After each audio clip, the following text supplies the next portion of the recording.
Hello, friends. I'd like to take a moment and give a quick shout out to Fantasy Gamer 2010 on Twitch and Leon Stop Motion 247 on YouTube.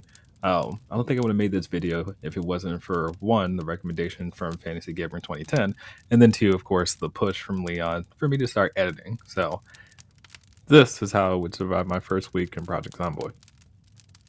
Give me a like, comment, subscribe, and let me know what you think. Alright, so some basic settings. We're going apocalypse mode with no mods. From there, we're going to be spawning into Rosewood. For the build, we're going to be running Park Ranger, with our positive traits being Outdoorsman, Fast Learner, Cooking, Herbalist, Hiker, and Former Scout. Negative traits are going to be Obese, Slow Healer, Thin Skin, Slow Reader, and Short Sighted. Depending on where you spawn, try to get to a TV as soon as you can so you can get the first instance of cooking experience from Life and Living.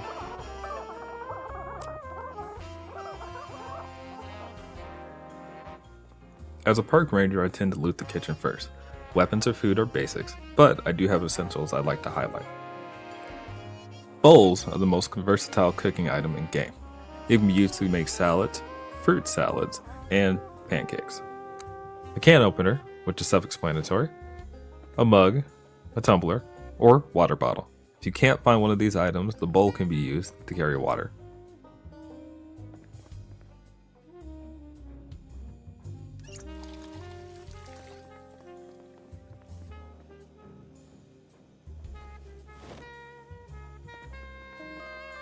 We're not ready to head out yet.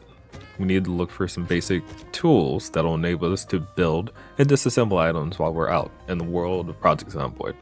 A saw should be up first on the list, then a hammer. A special note to the hammer, if you can't find one, you can make one out of a stick, rip sheet, and a rock. Next on the list is a screwdriver. Alright, so it's time to explore. I like to go out the back door of the building that I spawn in, primarily because you do have the key to get into the front door if you need to come back for whatever reason, but you'll also be in a position where you're not facing a busy road that are likely filled with zombies. No matter who you are deep down, you're going to have to get into the breaking and entering. Checking your entrances into a building is super important. I usually like to start with the front door just to see if it's open. Then we'll move to a window, and if one of those windows are open, excellent. There are other caveats along the way, but we'll talk about them as we experience them. Did you see it? Did you see the first mistake we made during this run? Closing the window or the door behind you is a great way to have a defense, not to mention an early warning system if a zombie saw you enter a building or room and starts following you through. Unfortunately, this is a zombie apocalypse and you're going to have to fight to survive. That is actually going to lead you to finding different things that you currently do not have. One of those things being a watch. Watches come in two forms, analog and digital. The analog watch specifically only tells time, whereas with the digital watch you're going to be able to see the time of day, the date, the temperature, and of course, how many days that you survive.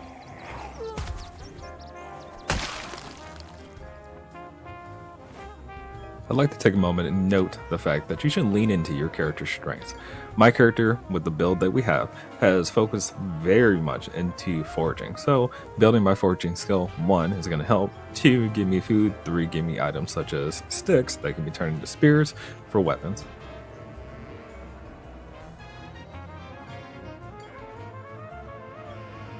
Making use of our watch, we notice that midday is drawing near, and it should be time to go home rather than going to loot, primarily because Life and Living will be starting soon.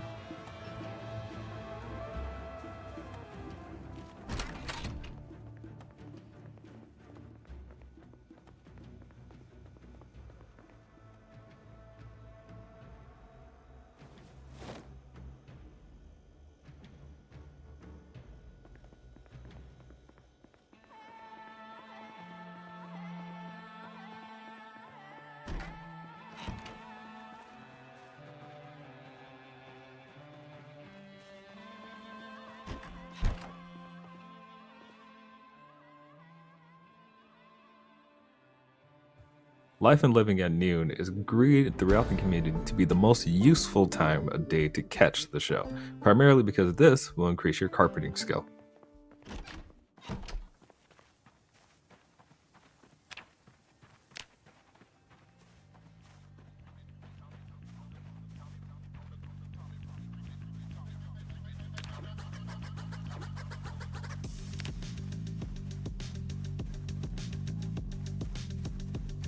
Alright, so the next topic I'd like to talk about during this video is combat. Up until now, you've seen us just smack zombies and kill however we can, but there are some generic techniques that you can use to increase your likelihood of survival.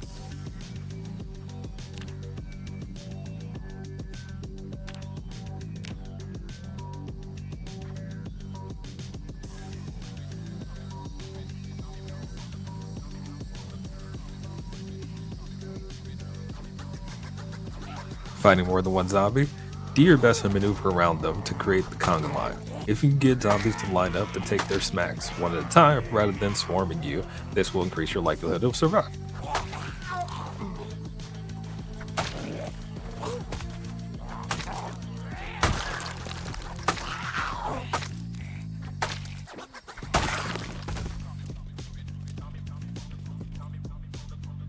Maneuver number 2. It's pretty simple. Shove them over so that they fall on the ground, and you can insta-kill most zombies by stomping on their face or shoving your weapon into their mouth.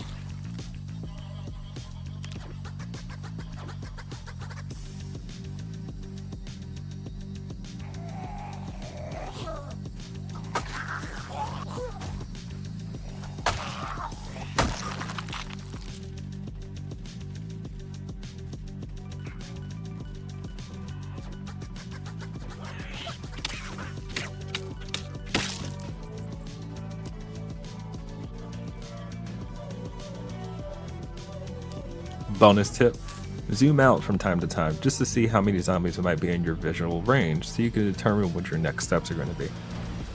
Remember the conga line?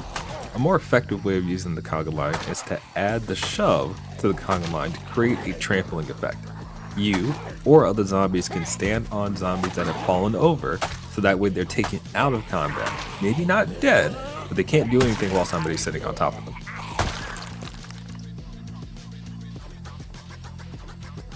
We saw the group earlier. Now, let's chip away at it.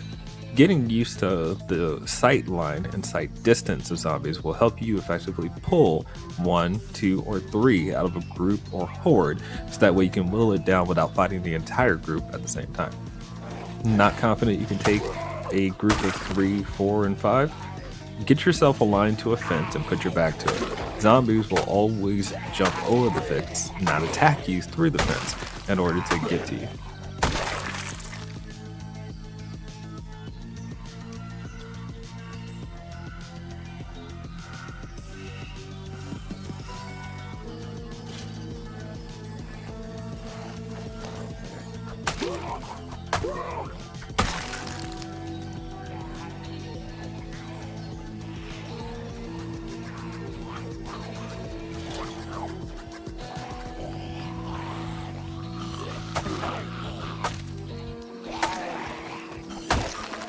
Zombies can hear you fighting, so it's always important to check your surroundings, zoom out from time to time, and see what might be coming at you.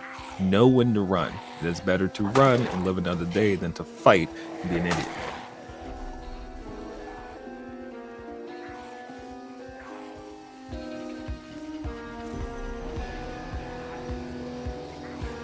Quick note, spears are a great weapon, and we'll cover weapons extensively as we get into the next episode. However, spears do have a instant kill animation, and sometimes you can get locked in it. When this happens, bad things can occur. Most new players would die in this situation. However, if you press shift while moving, you'll start to jog. During this animation, you cannot be grabbed by zombies. For whatever reason, you're hurt and you're bleeding. It's time for you to do some first aid. The most common bandage you're going to use are ripped sheets. These can be created by right-clicking on zombie clothing and ripping them, and of course applying them to the area that is currently hurting.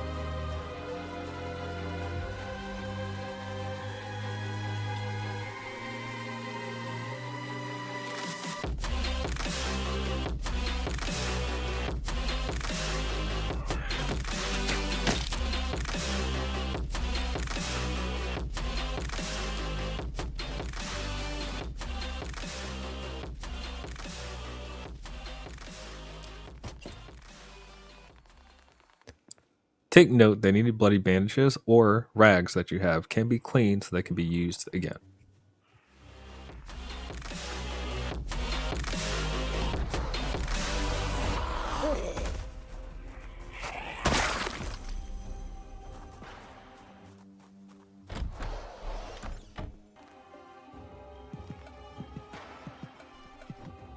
Alright, at this point, our moodlets are telling us that we're in pain and we're a little heavy. I wanted to work on my inventory, but we don't have a bag, so I had to drop some items, clear out some of my space, and then utilize the time we have left before the next Life and Living show that'll air at 1800 or 6 o'clock for you Americans.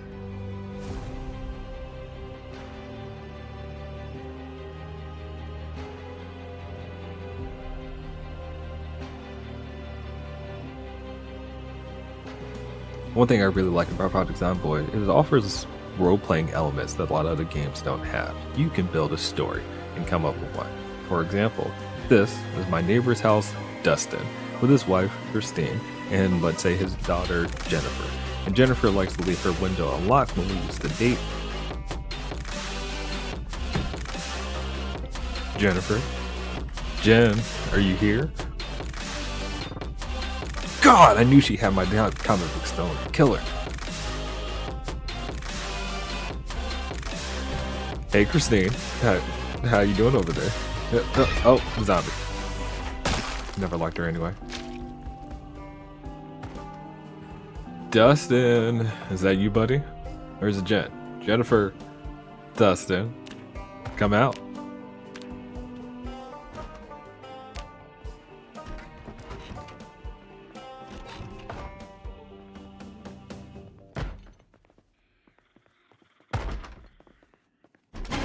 Oh, sweet Jesus. Dustin. Zombie 2. Okay.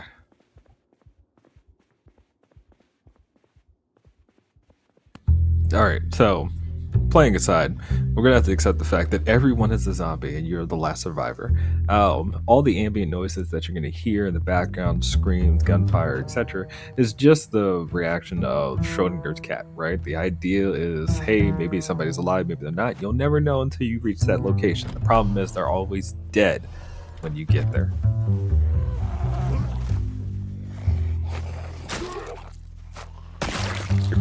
Alright, now take a look at this. Your pain levels, your stamina levels, and your rest levels of being tired or not are going to impact your combat abilities.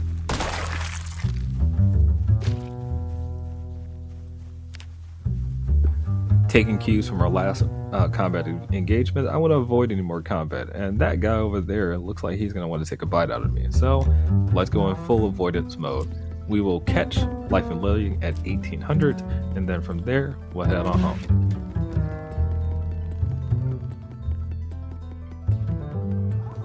Make it a habit to check your health status as much as possible, especially when you know you have a bandage on you. Switching out from dirty bandages to clean bandages will prevent infections or help you get rid of an infection, not to mention increase or decrease the time it's going to take for you to heal.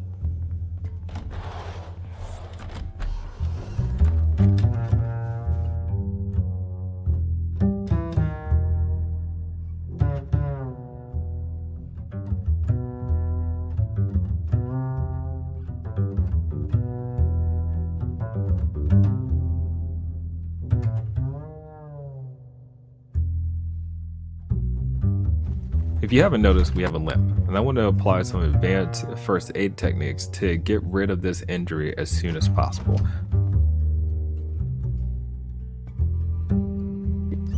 Now, you can turn standard rags that are clean into sterilized rags if you get yourself a pot, take that pot full of water and place it into the oven. While it is hot inside of the oven, you can create sterilized rags, and those sterilized rags will help you get rid of an infection that you may have.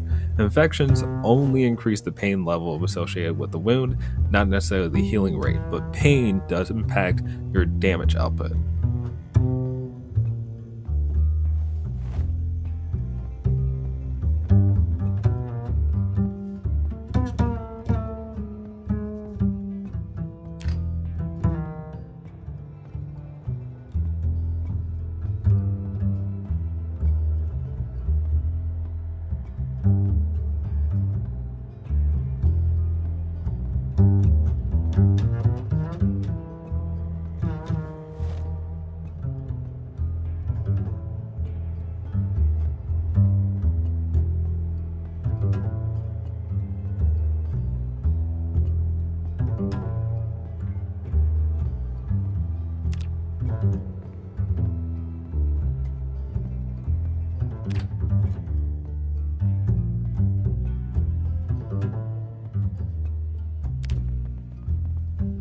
Now, ever since I played with Fear of Blood trait, I've gotten very used to having my character wash blood off them.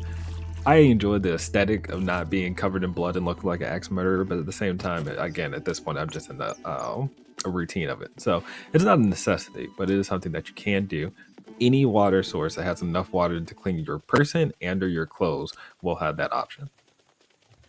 Recognizing that we're approaching 9 o'clock, we are going to be losing daylight soon. However, there's enough time to go maybe to another few houses and do some looting. We still don't have a bag. And making effective usage of the time that you have left available to you is super important.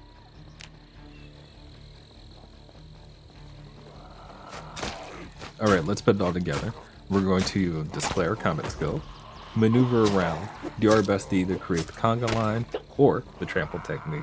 And of course, never freak out. It doesn't matter if your weapon breaks. Do not freak out.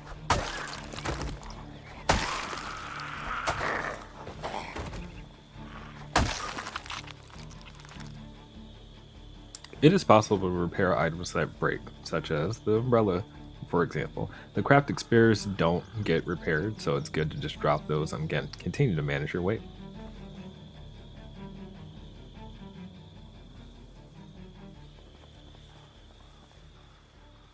Taking a moment to make a note about sneaking. If you press the C key, you're going to crouch, which is actually reduce the likelihood of being seen by other zombies. The problem with this for most people is you move slower, and it's okay to jog, but it was going to take more stamina to move like this.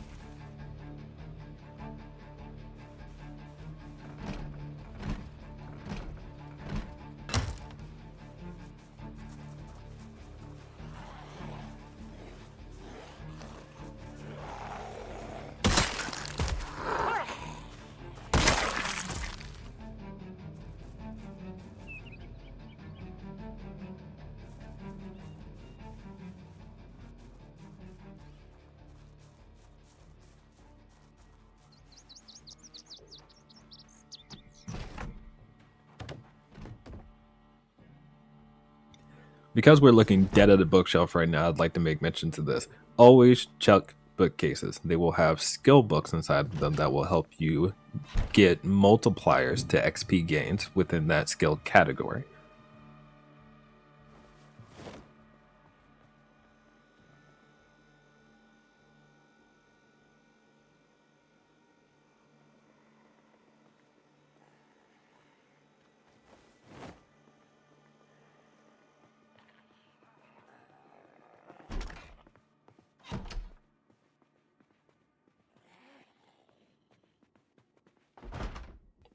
Did you hear that just now? Even though we were crouching, we were still seen inside of the house from that window. Instead of sticking around and potentially going to investigate, we can just leave. There is no reason for us to fight a zombie. We are tired, we are hurt, we are hungry. Time to go.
And that really is the end of our first day.